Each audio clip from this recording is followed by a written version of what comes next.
Ahora ya estáis todos viendo mi pantalla, si no me equivoco. Señor, adelante. Perfecto, pues podemos empezar.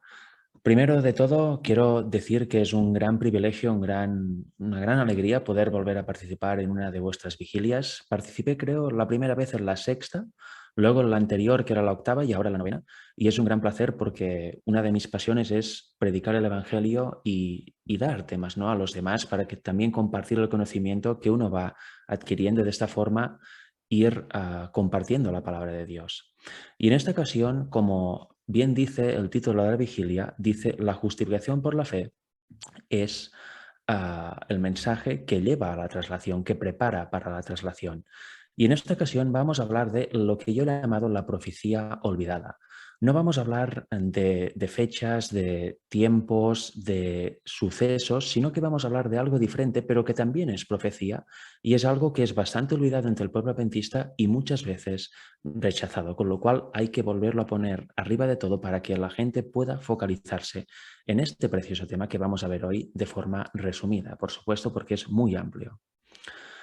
Fijaros, para empezar me gustaría leer una cita en Exaltad a Jesús, que es la cita que yo mismo he bautizado como la cita que podría dar a título la cita central de esta vigilia. Y es por eso, fijaros, dice: dijo el ángel, Dios irá proveando cada vez más de cerca a cada uno de sus hijos. Algunos están dispuestos a aceptar un punto, pero cuando Dios los prueba en otro, los rehuyen y retroceden, porque hiere directamente a algún ídolo suyo. Así tienen oportunidad de ver lo que hay en su corazón, que los aísla de Jesús. Hay algo que aprecian más que la verdad y su corazón no está preparado para recibir a Jesús. Los individuos son probados durante cierto tiempo para ver si quieren sacrificar sus ídolos y escuchar el consejo del testigo fiel.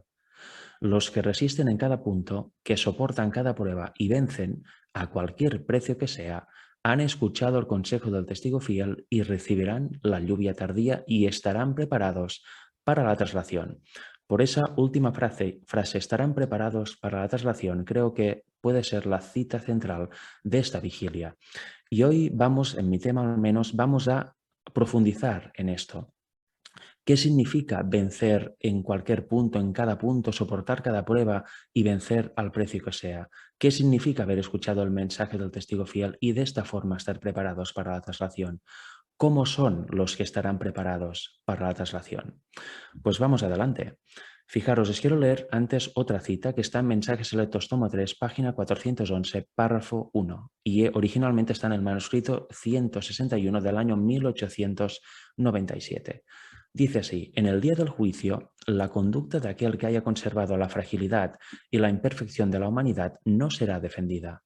Para el tal, no habrá lugar en el cielo. No podría disfrutar de la perfección de los santos en luz. El que no tiene suficiente fe en Cristo para creer que Él puede guardarlo del pecado, no tiene la fe que le dará entrada en el reino de Dios. Aquí vemos que la sierva del Señor es muy clara. La fe que da entrada al reino de Dios es creer que el Cristo nos puede guardar de todo pecado, nos puede ayudar con su poder a dejar de pecar, a vencer completamente el pecado. Y por tanto se genera una primera pregunta introductoria. No voy a profundizar mucho este tema, ya tengo un par de temas en mi canal que lo hacen y hoy no nos daría tiempo, pero vamos a analizar brevemente qué es pecado. Básicamente tenemos dos opciones principales. Una es creer que es pecado nuestra propia carne, nuestra naturaleza humana que hemos heredado de nuestros padres por el solo hecho de nacer. Y hay otra opción, la opción 2, que cree que el pecado es albergar en nuestra mente las propensiones naturales que hay en nuestra carne y manchar así nuestro carácter, desarrollando un carácter pecaminoso que da luz obras malas, que da luz obras pecaminosas. El creer una opción u otra va a determinar por completo nuestra idea del plan de redención y nuestra idea de la salvación. El creer en una opción u otra nos va a hacer creer que es posible vencer el pecado o que es totalmente imposible. Y ahora vamos a ver qué nos dice la Biblia, el Espíritu de Profecía, acerca de eso, acerca de qué cosas se trata el pecado, qué es exactamente, dónde está, ¿es en nuestra misma carne o el problema es que está en nuestro carácter? Vamos a verlo.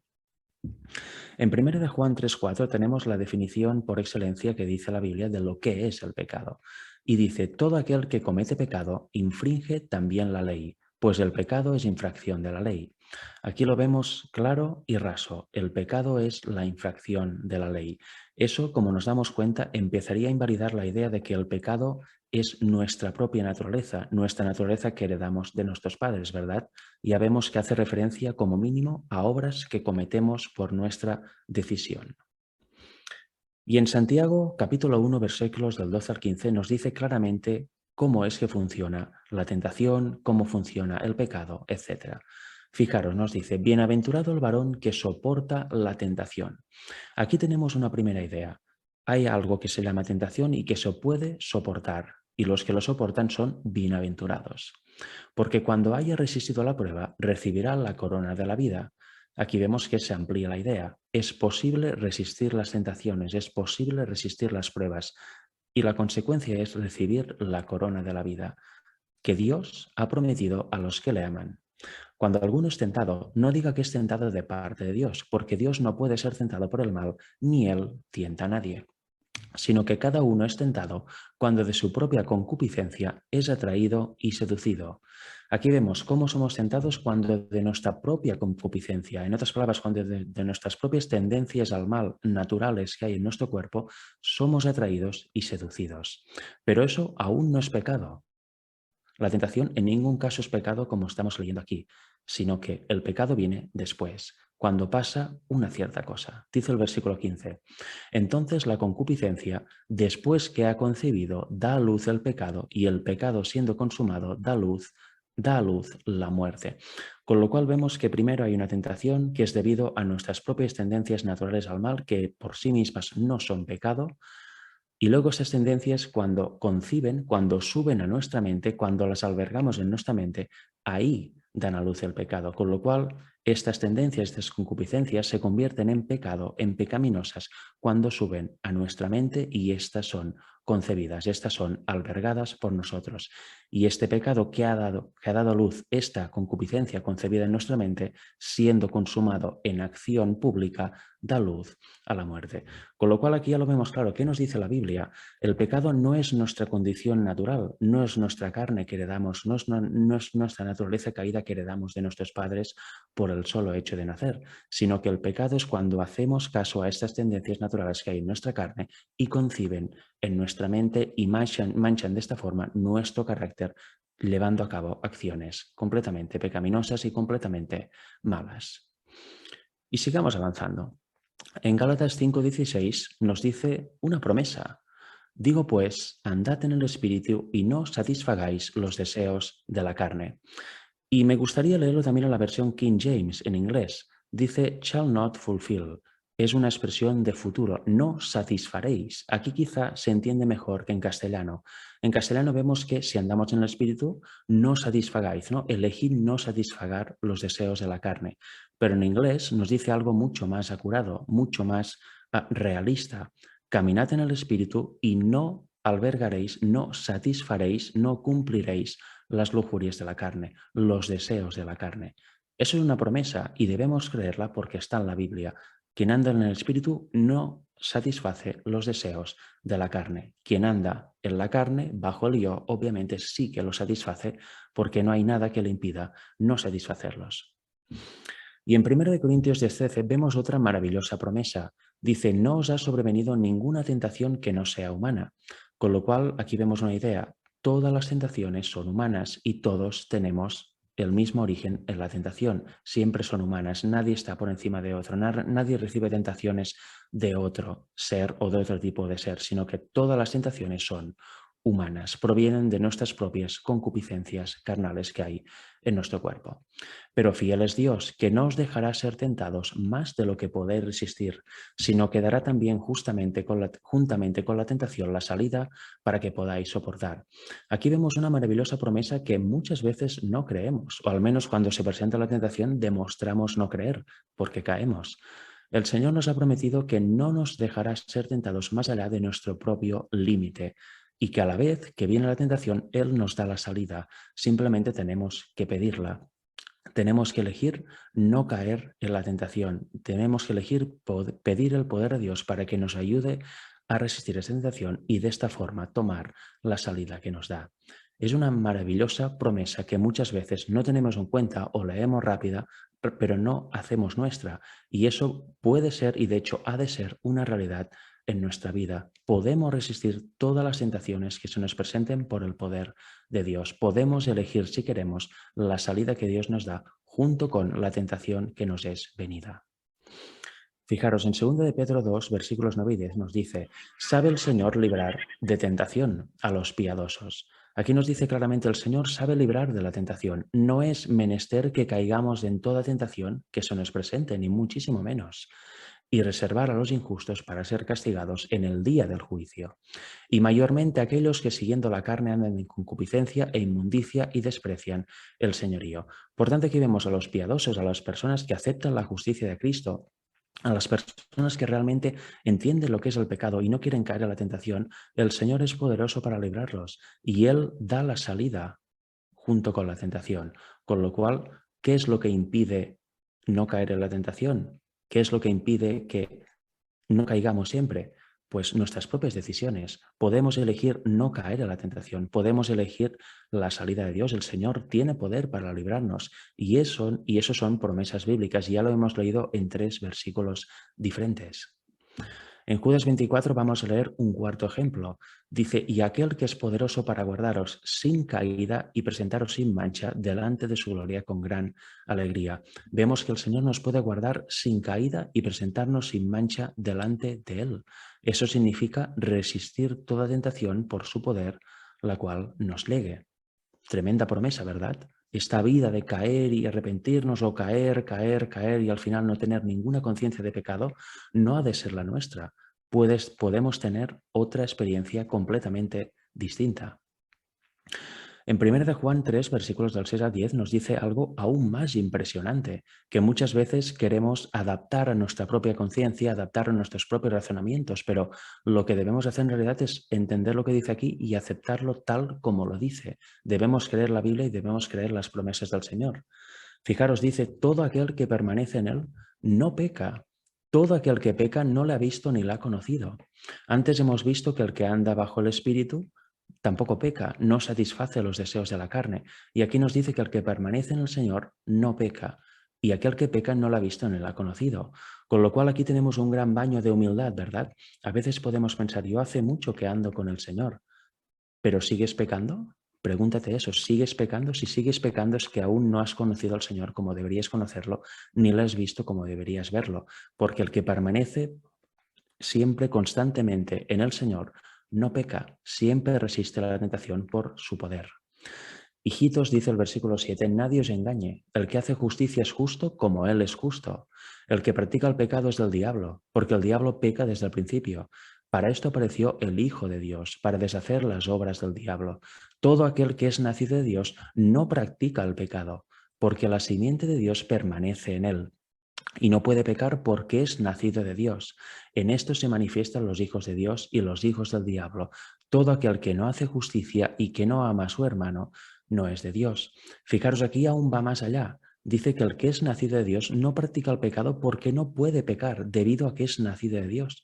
Y es que es evidente, si estamos siempre permanentes en Él, si estamos siempre permaneciendo en el Señor, estamos dominados por el Espíritu de Dios. Y quien está dominado por el Espíritu de Dios no puede pecar, siempre elegirá no pecar, siempre elegirá la salida cuando venga la tentación. En cambio, si somos hijos del diablo y no estamos bajo el Espíritu, obviamente seguiremos pecando, porque el diablo peca desde el principio. Y aquí vemos en el versículo 10 algo más a añadir a la secuencia. El que no ama a su hermano no es de Dios. El amor es lo que mueve al verdadero Hijo de Dios. El amor es lo que mueve a guardar la ley de corazón. Quien no es capaz de amar a su prójimo no es de Dios, porque Él nos amó y nosotros le amamos porque Él nos amó. Él vino primero y nosotros somos la consecuencia, con lo cual, si nosotros no hacemos lo mismo con nuestro prójimo, ¿en qué clase de Dios estamos creyendo, verdad? No estamos entendiendo el carácter del Señor. En esta maravillosa cita nos lo explica aún más claramente. El deseado de todas las gentes, página 98 en adelante. Dice: viene el príncipe de este mundo, dice Jesús, mas no tiene nada en mí. Eso está en Juan 14:30. Eso es un versículo que muchas personas que no comprenden correctamente la naturaleza humana la cual adoptó Jesús tuercen de una manera tremenda. Pero entendiéndolo correctamente, y en esta cita se nos dice, veremos a qué se refiere. ¿Por qué no había nada en mí? ¿Por qué Jesús dijo, no hay nada en mí de pecado? Por lo siguiente, no había en él nada que respondiera a los sofismas de Satanás. Él no consintió en pecar. Él sometió durante toda su vida estas tendencias naturales que tenemos en nuestra carne y nunca dejó que subieran a su mente. Nunca dio paso a la secuencia que hemos leído en Santiago 1, que éstas conciben en nuestra mente y luego dan a luz el pecado. Él jamás hizo eso. Él no consintió en pecar nunca. Y dice, ni siquiera por un pensamiento cedió a la tentación. Nunca jamás, por supuesto en hecho no, pero tampoco en pensamiento. Nunca concibió la concupiscencia en su mente. Siempre se mantuvo a raya, siempre mantuvo a raya las bajas pasiones que hay de forma natural en nuestro cuerpo. Así también podemos hacer nosotros. Esa es una gran promesa que ya hemos leído en los versículos bíblicos. Él como hombre lo hizo. Nosotros también podemos hacerlo y lo iremos viendo a lo largo de las citas que vamos a leer en esta breve presentación. Luego sigue diciendo, la humanidad de Cristo estaba unida con la divinidad. Fue hecho idóneo para el conflicto mediante la permanencia del Espíritu Santo en él. Y él vino para hacernos participantes de la naturaleza divina. Mientras estemos unidos con él por la fe, el pecado no tendrá dominio sobre nosotros. Eso lo acabamos de leer en 1 de Juan 3, ¿verdad? Versículos del 6 al 10. Mientras estemos unidos a él, al Señor, a la vid, el pecado no tendrá dominio sobre nosotros. No podremos pecar porque siempre elegiremos no pecar, porque estaremos en el Espíritu, bajo su cuidado. Dios extiende su mano para alcanzar la mano de nuestra fe y dirigirla a asirse de la divinidad de Cristo, a fin de que nuestro carácter pueda alcanzar la perfección. Aquí ya vamos viendo una vez más que lo que es el pecado no se refiere a nuestra naturaleza, sino que se refiere a no concebir nuestras tendencias en nuestro carácter. Nuestro carácter ha de alcanzar la perfección. Es posible, Cristo lo hizo, con lo cual nosotros también podemos hacerlo, como dice la cita. Y Cristo nos ha mostrado cómo puede lograrse esto. ¿Por medio de qué venció él en el conflicto con Satanás? Por la palabra de Dios. ¿Sabéis? Mucha gente dice, Cristo no pecó porque era Dios. Pero eso es una gran barbaridad, porque él vino como hombre y no usó su divinidad para nada. Él vivió como hombre y venció la tentación como nosotros podemos hacerlo, con el poder de Dios en él. Por tanto, por medio de que él venció, porque creyó las promesas de la palabra de Dios e hizo uso de ellas. Solo por medio de la palabra pudo resistir la tentación. Escrito está, dijo, y a nosotros nos son dadas preciosas y grandísimas promesas para que por ellas fueses hechos participantes de la naturaleza divina, habiendo huido de la corrupción que está en el mundo por concupiscencia.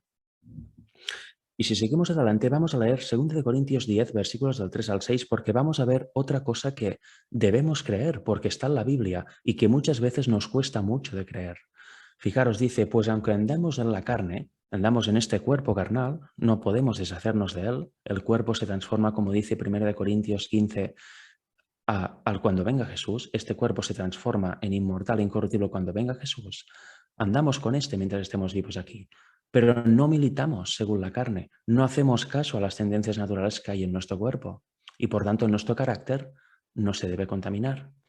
Porque las armas de nuestra milicia no son carnales, sino poderosas en Dios para la destrucción de fortalezas, derribando argumentos y toda altivez que se levanta contra el conocimiento de Dios y llevando cautivo todo pensamiento a la obediencia a Cristo, y estando prontos para castigar toda desobediencia cuando vuestra obediencia sea perfecta.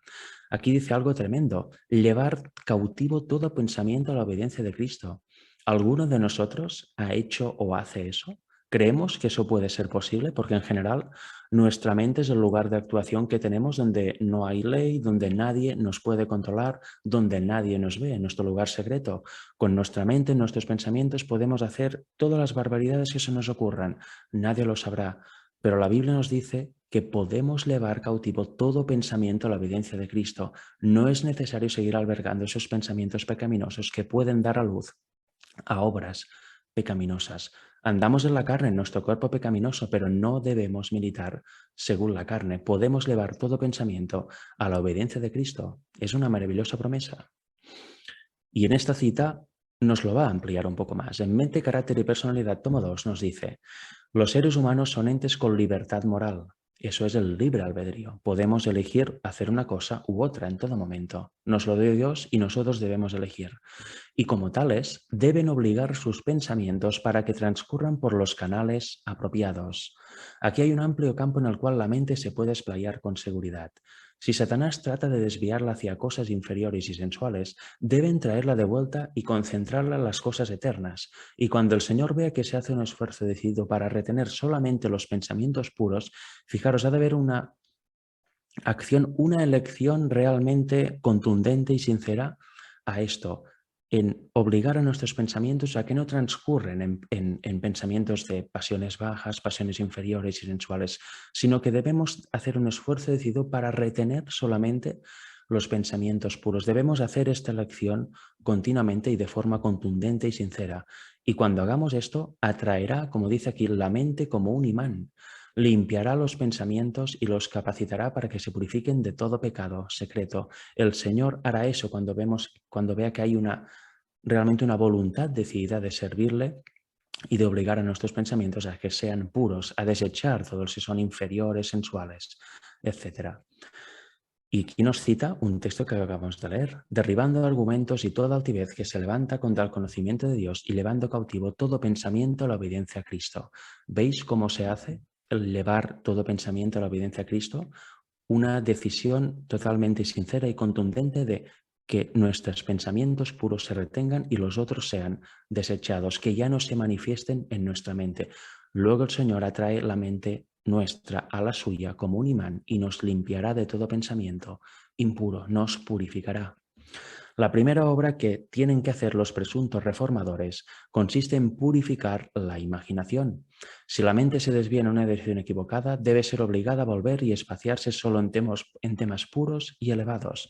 Cuando se vean tentados a ceder ante una imaginación corrompida, deben huir hacia el trono de la gracia y orar pidiendo fortaleza del cielo. Con la fuerza de Dios se puede disciplinar la mente para que se concentre en las cosas puras y celestiales. Y aquí hay algo muy interesante. Cuando se manifiesta la tentación y somos tentados a hacer algo, el problema que tenemos es que nos gusta aquella tentación. De forma natural nos gusta. Y en aquel momento preciso es cuando debemos arrodillarnos si se puede, o si no, cerrar los ojos y empezar a orar al Señor para que nos libre de esa tentación, para que nos ayude a luchar contra nuestra carne, porque sin su ayuda es imposible vencer cualquier tentación. Con lo cual aquí vemos, es peligroso porque cuando viene la tentación nos gusta y debemos negarnos a nosotros mismos. Si lo hacemos, Él atraerá nuestra mente a la suya como un imán y nos purificará y nos librará de la tentación. Más claro imposible, ¿verdad? Este consejo, esta promesa inspirada. Luego, en Manuscritos Inéditos, volumen 2, nos dice así: si nuestro carácter es defectuoso, no podremos entrar por las puertas que la misericordia le ha abierto a los obedientes, ya que la justicia está a la entrada y demanda santidad y pureza en todos los que desean ver a Dios. Ya vemos, si nuestro carácter es defectuoso, no podremos entrar al cielo, no habrá vida eterna para nosotros.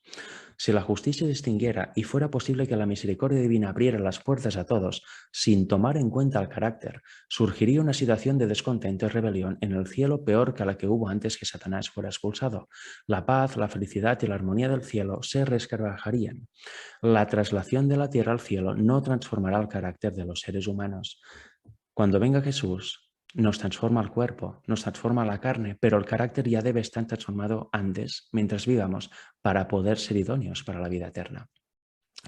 La felicidad de los redimidos, que en el cielo es el resultado de los caracteres formados en esta vida, siguiendo el modelo de Cristo, los santos en el cielo primero habrán sido santos en la tierra. Qué importante, ¿verdad? A veces nos centramos mucho en ciertas cosas de la Biblia, nos obsesionamos con ciertos temas y olvidamos este. Podemos saber la Biblia de pe a pa, pero si no tenemos un carácter a semejanza del de Cristo, si tenemos un carácter defectuoso, no vamos a heredar la vida eterna. Sería un auténtico suplicio para nosotros. Ya vemos cuál es la norma del Señor, ¿verdad?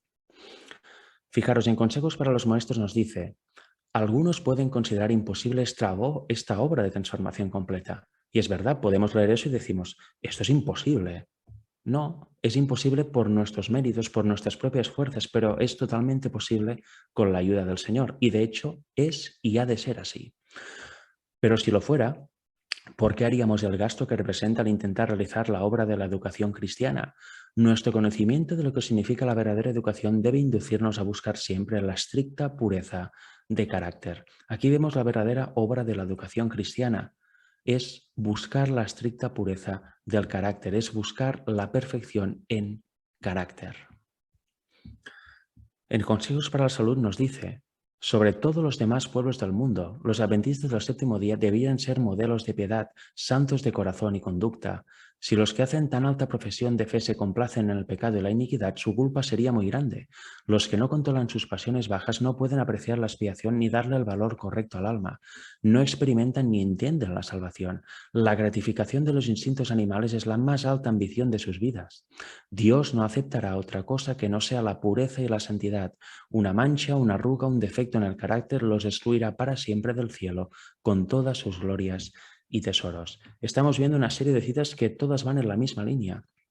Una sola mancha, una cosa que no sea pureza y santidad, nos excluye por completo del cielo.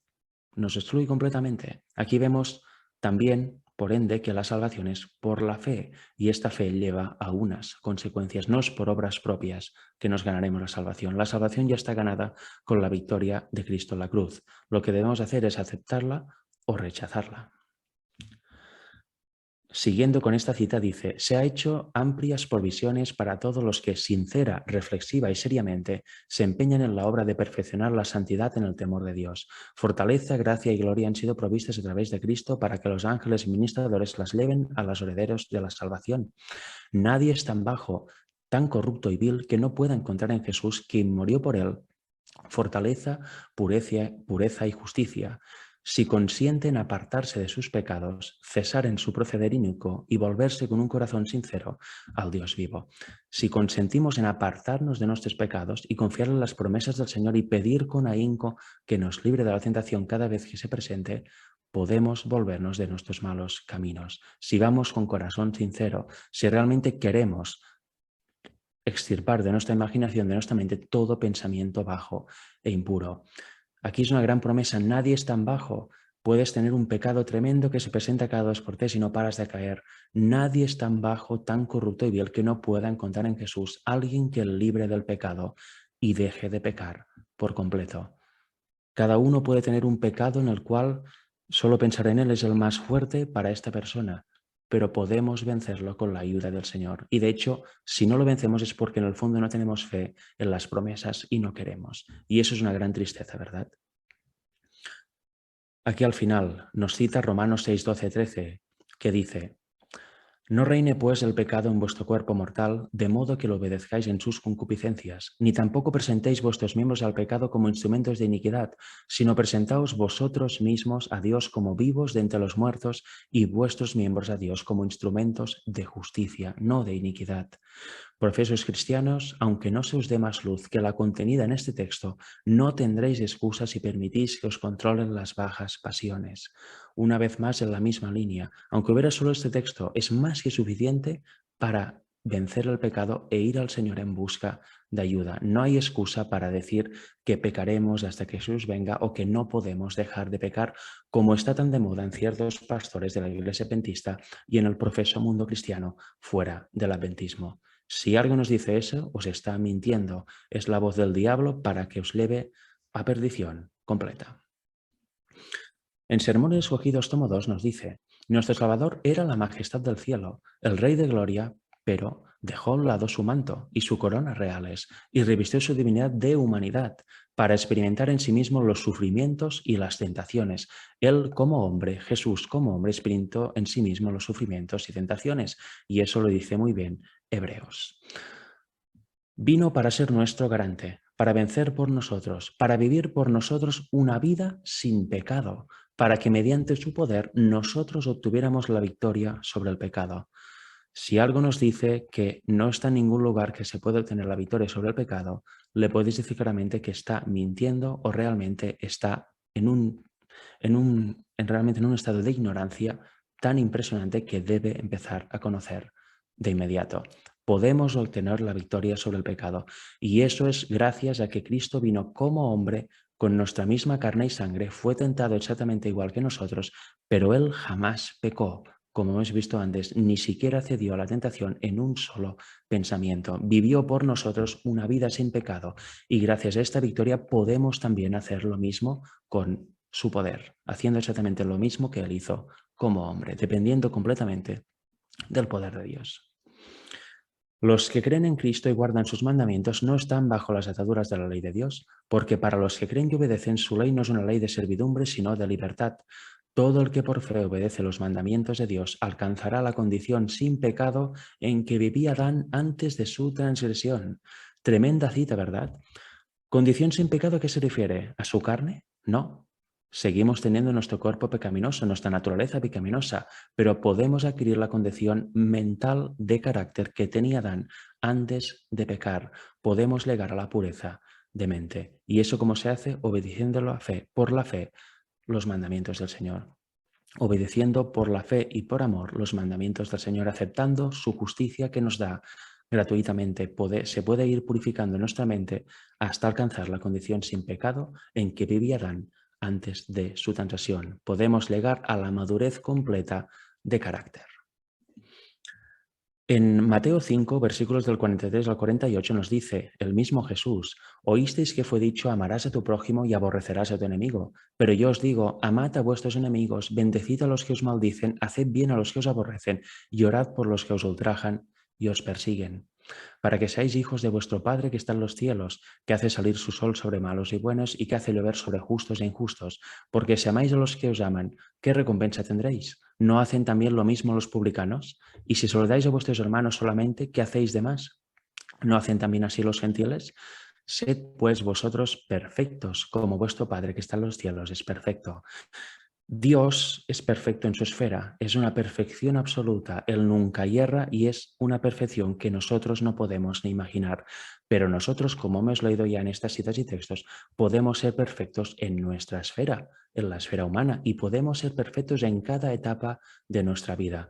Siguiendo la luz que tenemos a la perfección, ahí somos perfectos. Y a medida que vamos conociendo, vamos avanzando hasta la madurez completa y llegar a la perfección completa de carácter como humanos.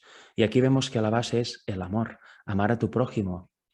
Tenemos que amar a nuestro prójimo, a los que nos insultan, nos ultrajan, nos persiguen, nos maldicen. En definitiva, para hablar en vocabulario actual, a los que les caemos mal, nosotros los debemos amar. Es su problema si les caemos mal, ¿verdad? A no ser que haya una razón fundada, por supuesto, ¿eh? Pero no debemos contestar el odio por odio, el mal por mal, sino el mal por bien y el odio con amor. Debemos reflejar el carácter de Cristo y el carácter de su Padre. Y vamos a entrar en la parte final del tema. Es un tema resumido, pero creo que vamos bastante al punto para quedarnos con lo más importante. Vamos a entrar en las últimas diapositivas. Vamos a hablar de la generación final, la generación que tendrá un carácter madurado en perfección, la generación que habrá vencido todo pecado, se habrá arrepentido de todo pecado cometido y resistirá toda tentación que se le presente por el poder del Señor. La última generación de hombres y mujeres que tendrán la fe verdadera que les hará aptos para ver a Jesús en vida venir y para heredar la vida eterna, para ser trasladados, como es el lema de esta vigilia. En Apocalipsis 7, versículos del 1 al 3, aparece esta generación. Y dice, después de esto vi 4 ángeles en pie sobre los 4 ángulos de la tierra, que detenían los 4 vientos de la tierra para que no soplase viento alguno sobre la tierra, ni sobre el mar, ni sobre ningún árbol. Vi también otro ángel que subía de donde sale el sol, y tenía el sello del Dios vivo. Y clamó a gran voz a los 4 ángeles a quienes se les había dado el poder de hacer daño a la tierra y al mar, diciendo, no hagáis daño a la tierra ni al mar ni a los árboles, hasta que hayamos sellado en sus frentes a los siervos de nuestro Dios. Aquí vemos, no puede haber destrucción ni tribulación final hasta que los siervos de Dios sean sellados en sus frentes. Y luego habla de los 144.000, son esos siervos de Dios sellados en sus frentes. ¿Qué hay en nuestra frente, en nuestra mente? Nuestro carácter. Cuando tengamos un carácter maduro, cuando no cedamos a ninguna tentación, cuando tenemos un conocimiento pleno de lo que es el pecado y captemos rápidamente cuando se acerca cualquier tentación que nos pueda venir y elijamos la salida que el Señor nos da, entonces seremos sellados en nuestras frentes, tendremos el carácter de Jesús, a semejanza del de Jesús. ¿Y luego qué? empieza la tribulación final, empezando por la ley dominical. Fijaros, vamos a ver algo más. Porque esta gente, esta generación final, va a predicar el fuerte pregón, que no es otra cosa que el mensaje de la justicia por la fe, creciendo y yendo a gran voz, iluminando toda la tierra, por palabra y por ejemplo. Porque esta generación lo va a predicar con el carácter de Jesús. Va a demostrar que hace mella en su vida y va a demostrar que lo que predican es perfectamente posible, porque ellos reflejarán este carácter y demostrarán esta victoria en el Señor. ¿Qué dice el mensaje? Apocalipsis 18, versículos del 1 al 3, mucha gente habla de estos versículos como de otra cosa, ¿no? Pero no se refiere a nada más que la predicación a la alta voz y potente como fuerte pregón del mensaje de la justificación por la fe.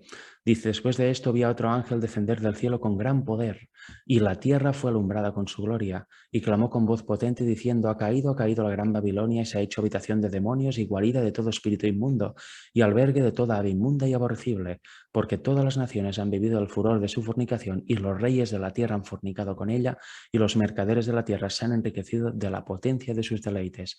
Y luego en otros versículos que no están dice que otra voz se une y dice, salid de Babilonia, pueblo mío. La denuncia a Babilonia, junto con el mensaje de la justicia por la fe, es lo que es el fuerte pregón. Y eso lo harán personas que reflejarán el carácter de Cristo, personas que habrán vencido por completo el pecado y tendrán pleno conocimiento de qué es pecado. Tendrán un carácter maduro, un carácter perfecto a semejanza del de Cristo.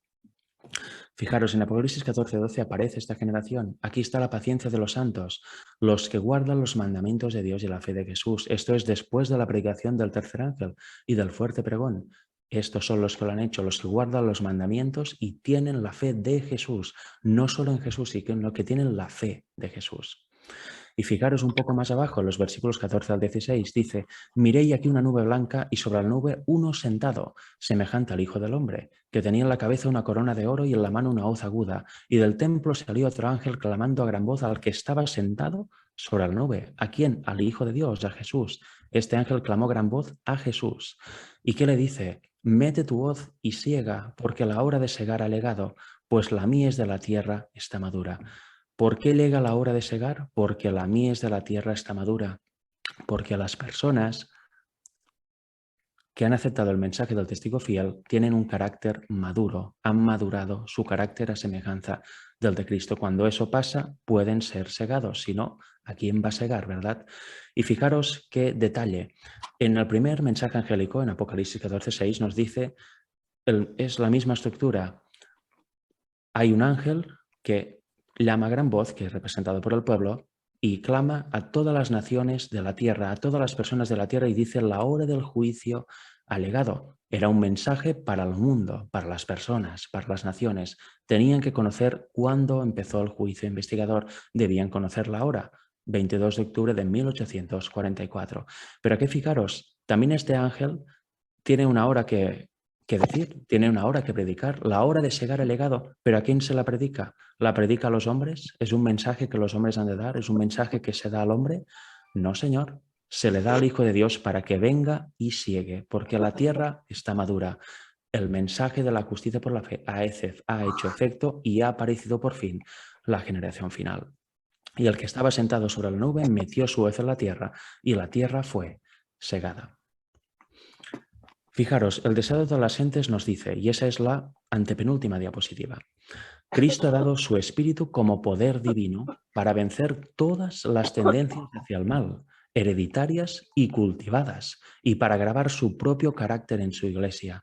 ¿Cómo se puede grabar su carácter en nosotros, en la iglesia? Por el Espíritu de Dios, porque ha dado su espíritu para que nos ayude y haga esta labor. Y nos ayuda a vencer todas las tendencias hereditarias, que quiere decir nos hace resistir la tentación cada vez que se presente, nos hace resistir todas las tendencias naturales que hay en nuestro cuerpo y nos hace resistirla para que no suban a nuestra mente, y las cultivadas a través del arrepentimiento. Cuando ya hemos pecado, el Espíritu nos eleva arrepentimiento y que seamos limpiados de este pecado que ya hemos cometido, ¿verdad?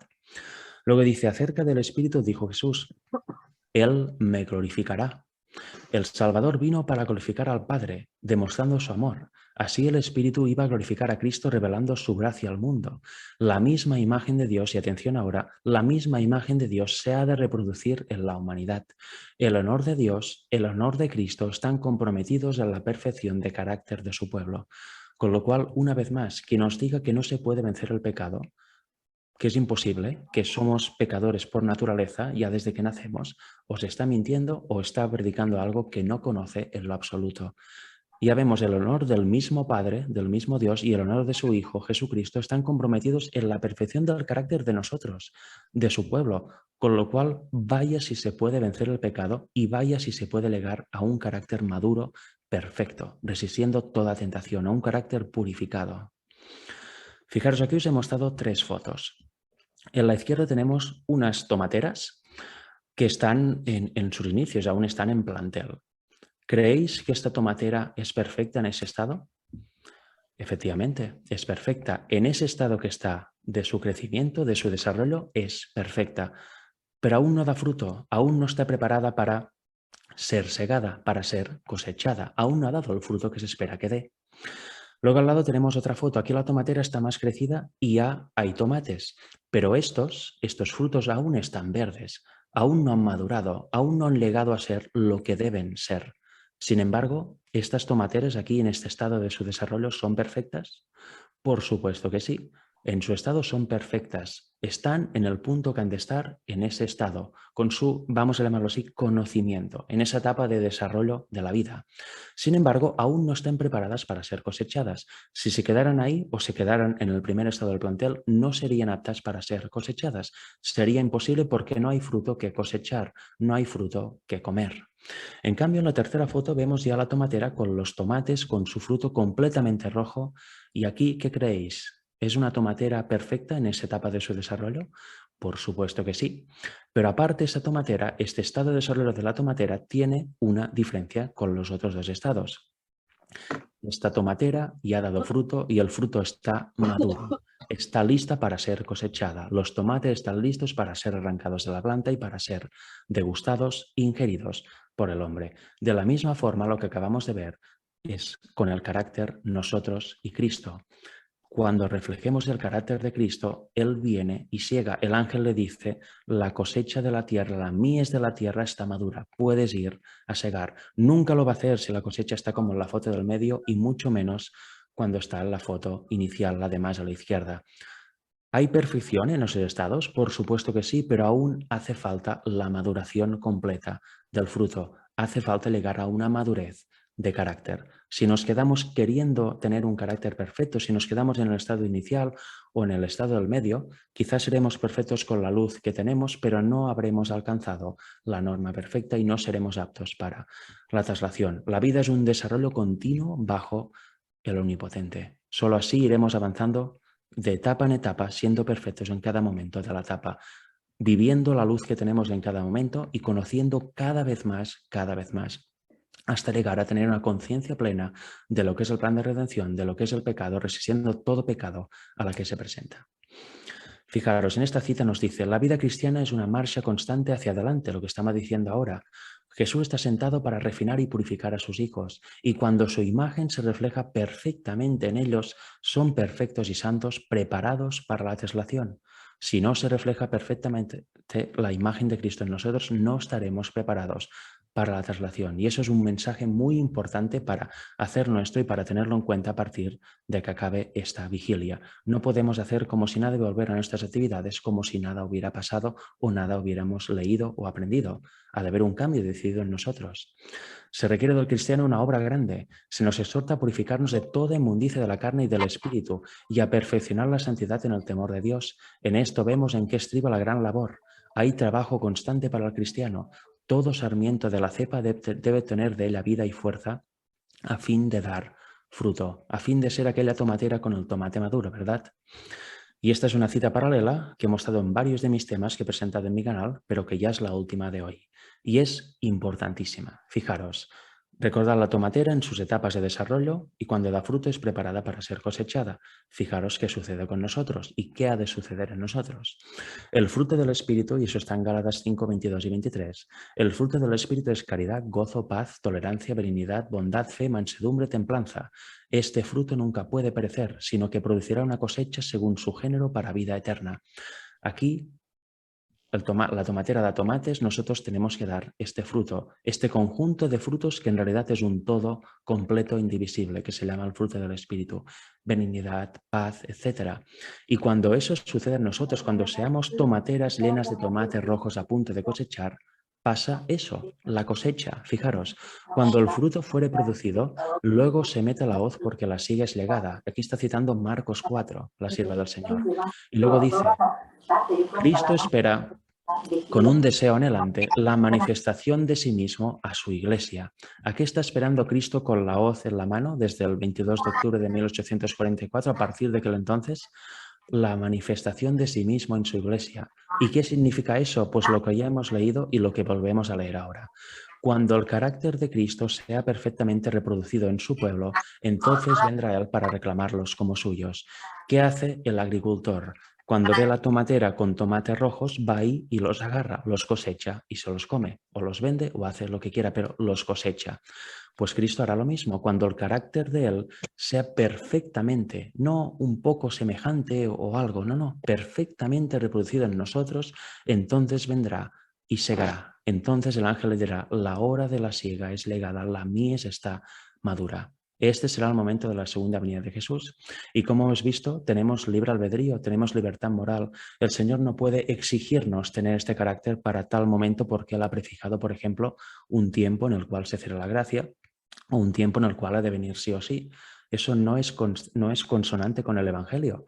El Señor vendrá cuando esta generación esté viva y esté aquí, cuando esta generación haya hecho su trabajo, cuando el carácter de Cristo se reproduzca perfectamente en su pueblo. Es una decisión propia, una elección propia. Está profetizado que habrá esta generación, pero esta no será provocada porque ya toca, sino será porque las personas han elegido hacer eso, vencer toda tentación y asirse del poder del Señor. La pregunta es, ¿seremos esta generación? Yo espero que sí. Espero que sí, pero podría ser que no. Ojalá que sea que sí, porque ya llevamos unos 100 y pico años de retraso. El Señor podía haber venido ya en el 88 y en el 1893, pero no vino a causa de la incredulidad, con lo cual seguiremos los pasos de nuestros antecesores, de nuestros antepasados, o por fin entenderemos el Evangelio y realmente nos purificaremos. Purificaremos nuestro carácter con el poder del Señor. Cuando esto suceda, Él viene a buscar a su pueblo. Cuando la generación esté sellada en sus frentes, como hemos visto en Apocalipsis 7, empieza la gran tribulación empezando con la ley dominical y luego ya sin fin hasta la segunda venida. Fijaros, el último párrafo, todo cristiano tiene la oportunidad no solo de esperar, sino de apresurar la venida de nuestro Señor Jesucristo. ¿Y cómo se apresura? Pues así, si todos los que profesen el nombre de Cristo llevaran fruto para su gloria, tuvieran un carácter maduro, un carácter en el cual reconocieran claramente el pecado y eligieran no pecar cuando se presenta cada vez la tentación, pues cuán prontamente se sembraría en todo el mundo la semilla del Evangelio. Rápidamente maduraría la gran cosecha final y Cristo vendría para recoger el precioso grano. Esta es nuestra tarea, queridos amigos y hermanos. Esto es nuestro foco. Ahí es donde debemos enfocarnos, para propiciar por fin la segunda venida de Jesús. A veces podemos hablar mucho de la ley dominical, de la gran tribulación, de tal o de cual, y está bien, pero sucederá cuando haya esta generación formada y eso depende de nuestras decisiones, de nuestras elecciones. Está profetizada que será y espero que sea en nuestros días. Hagamos todo lo posible porque el Señor está presto para venir.